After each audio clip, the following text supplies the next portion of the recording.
আপনি কি তারেক রহমানের বক্তব্য শুনেছেন? আমি শুনেছি, হ্যাঁ। তার দুটো পর্বই আমি শুনেছি।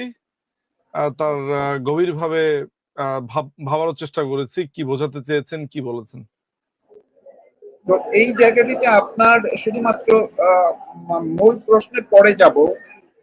তাকে যে বিবিসি বাংলার প্রশ্নকর্তা যেভাবে প্রধানমন্ত্রী বানানোর একটি টোন আমরা শুনলাম, এখন আপনি কি মনে করছেন যে তারেক রহমান আসলে প্রধানমন্ত্রী হয়ে যাচ্ছেন?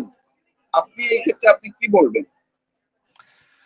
প্রথমত হলো যে বিবিসির সাংবাদিকদের কথাই ধরি না কেন, বিবিসির সাংবাদিকতা তো খুবই প্রশ্নবিদ্ধ। আপনি জানেন যে আকবর হোসেন নামে যে ছেলেটি বিবিসি সাংবাদিকতা করতো এত বছর ধরে বিবিসি বাংলার, সে এখন এনসিপির একজন অত্যন্ত সহযোগী হয়েছে। এই অবৈধ সরকারের অত্যন্ত গোলাম বা মশহুর গোলাম হিসেবে সে আবির্ভূত হয়েছে।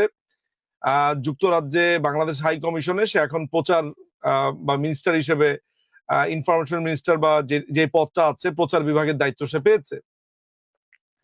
তাহলে তো এটা খুবই পরিষ্কার যে এই ধরনের একটা তাকে প্রাইজ পোস্ট দেওয়া হয়েছে। এর কারণ হচ্ছে যে একটা নির্মোহ সাংবাদিকতার আড়ালে সবসময় একটি রাজনৈতিক মতবাদকে সে ধারণ করত এবং সেটির প্রতিফলন তার কাজে হয়েছে।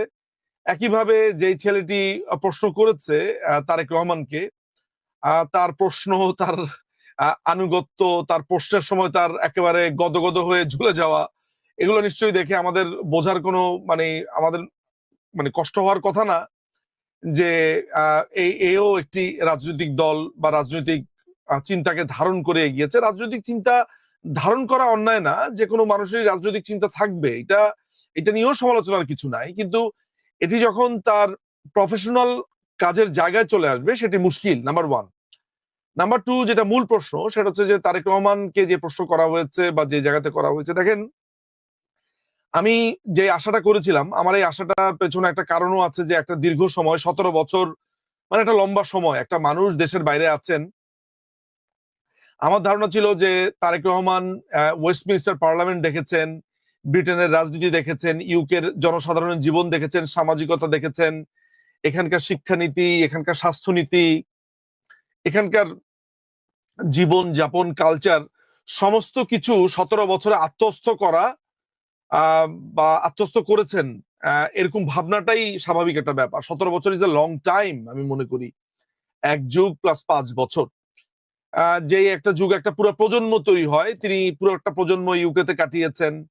কিন্তু ওই জায়গা থেকে আমরা যে ওয়েস্টার্ন ফিলোসফির যেই একটা দেখার আশা করেছিলাম তার কাছে, যে তিনি রাষ্ট্র ভাবনাটা ভাববেন একেবারে নতুন করে, নতুন মতো করে, ভিন্ডিকটিভ আচরণ তার মধ্যে থাকবে না। কিন্তু আমি দেখছি যে তার ভেতরে প্রতিহিংসা, যেটাকে আমরা ইংরেজিতে বলি ভিন্ডিকটিভ আচরণ, আমরা যেটাকে বলি যে অ্যাগ্রেসিভ মনোভাব। আহ, আপনার যতই নেকড়ে আপনার মেষের ছাল পড়ুক না কেন, তার নখ কোনো না কোনো সময় বের হয়ে যায়। অনেকগুলো আলাপে মিথ্যাচার আছে। সেখানে সে বলেছে যে সাংবাদিকদেরকে কোনো টর্চার করা হয়নি। আপনারা জানেন যে সাংবাদিক সেলিম সামাদ একটা স্ট্যাটাস দিয়েছে যে তাকে কিভাবে নির্যাতন করা হয়েছে। সেই সময় সাংবাদিকদেরকে হাত কেটে দেওয়া, পা কেটে দেওয়া, গুম করা। আমার কাছে যেসব বইপত্র এই মুহূর্তে আছে, আপনি প্যান্ডোরার বাক্স খুললে তো ওই প্রোগ্রাম শেষ হয়ে যাবে। আমার কাছে তার দুর্নীতির যেসব গ্রেনেড অ্যাটাকের কথা বলা হয়নি, তত্ত্বাবধায়ক সরকার কিভাবে নস্যাৎ করেছে সেটি সে বলেনি।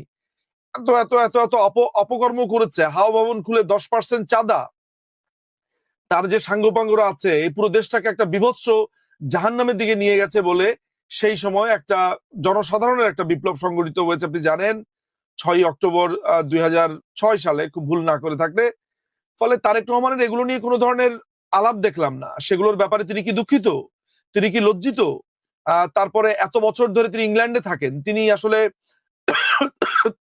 তিনি দৃশ্যত কি চাকুরি করেছেন, তার জীবনযাপন তিনি কিভাবে করেছেন? আমার জানা মতে তিনি তো লয়ারও না, তিনি প্রকৌশলী না, তিনি ডাক্তার না, ইঞ্জিনিয়ার না, তিনি কি করেছেন? এই যে লাক্সারিয়াস তার জীবনযাপন, এত কিছু, এগুলোর উৎস সম্পর্ক আমরা কিন্তু, আমাদের কাছে সমস্ত কিছু অজানা। স্বাভাবিকভাবেই এগুলো প্রশ্ন ওঠে এবং আমার মনে হয় যে যেই সব কারণে তারেক রহমানের বিরুদ্ধে প্রশ্ন উঠেছিল, 10% তার দুর্নীতি, হাওয়া ভবন ঘিরে একটা মাস্তানির সাম্রাজ্য গড়া, মিথ্যাচার, বাংলাদেশকে একটা ভয়ঙ্কর জায়গাতে নিয়ে যাওয়া, পয়েন্টস অফ নো রিটার্ন, বাংলাদেশের একটি প্রতিপক্ষ দলকে, বাংলাদেশ আওয়ামী লীগকে গ্রেনেড মেরে নিঃশেষ করা, এগুলোর উত্তর তো আমরা পাইনি, এগুলোর ব্যাপারে আমরা জানিও না। ফলে তারেক রহমানের ব্যাপারে আশাবাদী হওয়ার কোনো কারণ দেখি না, এবং বর্তমানেও তারেক রহমানের মধ্যে আমি কোনো প্রজ্ঞা লক্ষ্য করিনি। যা দেখেছি সেটি প্রতিহিংসা, প্রতিশোধ পরায়ণ, এটা চোখে মুখে। তো আপনার কাছে কি কোনো মনে হয় যে এই বিবিসি অন্ততপক্ষে 21শে আগস্ট নিয়ে কেন কোনো প্রশ্ন করেনি? এটি কি করা উচিত ছিল? আপনার কাছে কি মনে হয়? ডেফিনেটলি তার 21শে আগস্ট তার বিরুদ্ধে যে তিনটি প্রশ্ন তাকে প্রাইম করা উচিত, একটি হচ্ছে হাওয়া ভবনের 10% তার বিরুদ্ধে অভিযোগ আছে, সেই ব্যাপারে তিনি কিছু বলবেন কিনা, এই অভিযোগটুকু তিনি খণ্ডাবেন। 21শে আগস্টের গ্রেনেড হামলার ব্যাপারে তাকে প্রশ্ন করা উচিত ছিল। তার বিরুদ্ধে চার্জ জানা, মামলা, রায় হওয়া, পরবর্তী সময় 10টা অস্ত্র মামলা, এটাও তার বিরুদ্ধে এই প্রশ্নটা করা উচিত ছিল। একই সাথে তার করা উচিত ছিল আপনার তত্ত্বাবধায়ক সরকার যে নস্যাৎ করেছে, তিনটি নয়, এই 4টি প্রশ্ন তার দিকে করা উচিত ছিল। একটি হচ্ছে 10%, একটি হচ্ছে তত্ত্বাবধায়ক সরকারকে নস্যাৎ করা, গ্রেনেড হামলা এবং 10টা অস্ত্র মামলা। সো এবং একই সাথে হাওয়া ভবনের প্রসঙ্গটাও সেখানে প্রাসঙ্গিকভাবে আনা উচিত ছিল।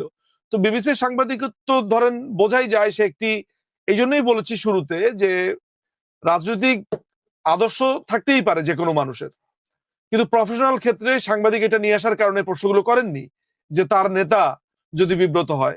আমার তো মনে হয়েছে এই লোকটি একটি বিএনপি সমর্থক, এবং তার নেতা যদি বিব্রত হয়, পরবর্তী সময় তার যদি চাকুরিতে সমস্যা হয়, দেশের সুযোগ সুবিধা পেতে তার প্রবলেম হয়। এবং আপনাকে এটাও জানিয়ে রাখা ভালো, এই পুরো সাক্ষাৎকারটি কিন্তু আপনার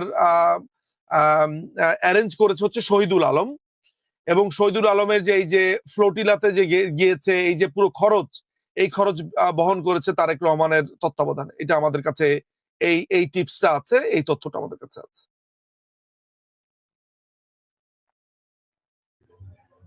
জি, আমি আরেকটা বিষয় আপনার হয়তো খেয়াল করেছেন, যেদিন তারেক রহমানের ইন্টারভিউটি গেল তার আগের দিনই এই যে আন্তর্জাতিক অপরাধ ট্রাইব্যুনালের তাজুল ইসলাম তিনি আওয়ামী লীগকে দল হিসেবে নিষিদ্ধ করার যে প্রক্রিয়াটি শুরু করেছেন, এবং একই টোনে একই সুরে কিন্তু তারেক রহমান কথা বলেছেন। ফলে অনেকেই সামাজিক যোগাযোগ মাধ্যমে বলা শুরু করেছেন যে একেবারে পরিষ্কার ভাবেই তারেক রহমানের নির্দেশনায় এখন মূলত আওয়ামী লীগকে নিষিদ্ধ করার বিষয়টি আদালতে নিয়ে যাওয়া হয়েছে। আপনি তো দীর্ঘদিন আইনের সঙ্গে আছেন, আইন নিয়ে কাজ করেন, আপনি আইনের জায়গা থেকে কি বলবেন? আমি আইনের জায়গা থেকে বরাবরই বলেছি যে এই অবৈধ, এই টোকাই, এই মব সন্ত্রাসী সরকার, এরা যে কোনো আইন বানাক না কেন এটি অবৈধ। কারণ এই সরকারটা বা এই এখন যারা রাষ্ট্র চালাচ্ছে তারা জোর করে চালাচ্ছে, কোনো সাংবিধানিক উপায় নয়। তারা মানুষের সাথে জালিয়াতি করেছে। 106 অনুচ্ছেদের কথা বলে তারা বলেছে তাদেরকে ম্যান্ডেট দেওয়া হয়েছে, 106 অনুচ্ছেদের মাধ্যমে কোনো ম্যান্ডেটও দেওয়া হয়নি, 106ও অ্যাপ্লাই করা হয়নি, আর 106-এর কোনো ক্ষমতাই নাই কাউকে ক্ষমতায় বসানোর, কোনো ক্ষমতায় আনার। প্রথম কথা এইটা। সেকেন্ড কথা হচ্ছে যে যখন একটি অবৈধ সরকার সূচিত হয়েছে এবং জামাতের যে আইনজীবী শিশির মনিক সে পরিষ্কার করে বলেছে যে 106-এর অধীনে এই সরকারকে কোনোভাবে প্রোটেকশন ভবিষ্যতে দেওয়া যাবে না, এটি অবৈধ ঘোষণা করা হবে। কেন বলছে? কারণ 106 এখানে অ্যাপ্লাই করা হয়নি, কোনো নথিপত্র নাই, প্রধানমন্ত্রীর কোনো পদত্যাগ নাই, এটা তো বললেই হবে না। ফলে যেটা হয়েছে সেটা হচ্ছে যে এই অবৈধ সরকার যদি কোনো আইন পরিবর্তন করে এবং সেই আইনের মাধ্যমে যদি কারো বিচার ব্যবস্থা বা বিচার চালায়, প্রসিডিং চালায়, সেটা অবৈধ। ফলে তারেক রহমান তো চাইবেই যে এর আগে সে গ্রেনেড দিয়ে হত্যা করতে চেয়েছে, এবার বিচারিক হত্যাকাণ্ডের সে চেষ্টা করছে। আর তাজুল ইসলামের মতো চুনুপুটি সে তো আসলে স্বাভাবিকভাবেই তারেক রহমান, তারপর আমি জানি যে সে সেনাবাহিনীর সাথে যোগাযোগ রক্ষা করে, নানান ব্যাপার আছে। ফলে যেটা হচ্ছে তৌফিক ভাই, আমি আপনাকে এটা বলতে পারি পরিষ্কার ভাবে যে বাংলাদেশকে একটা পয়েন্টস অফ নো রিটার্নে নিয়ে যাচ্ছে, এবং প্রতিপক্ষ যাতে একটা সশস্ত্র সংগ্রামে লিপ্ত হতে পারে তাদের অস্তিত্ব রক্ষার জন্য এবং বাংলাদেশকে রক্ষার জন্য, সেদিকেই নিয়ে যাচ্ছে। বাংলাদেশে একটি গৃহযুদ্ধ পরিষ্কার হয়ে উঠেছে এবং সেটি এখন অস্ত্র হাতে গৃহযুদ্ধের একটা পর্যায়ে তারা নিয়ে যাওয়ার চেষ্টা করছে, আর কিছুই না।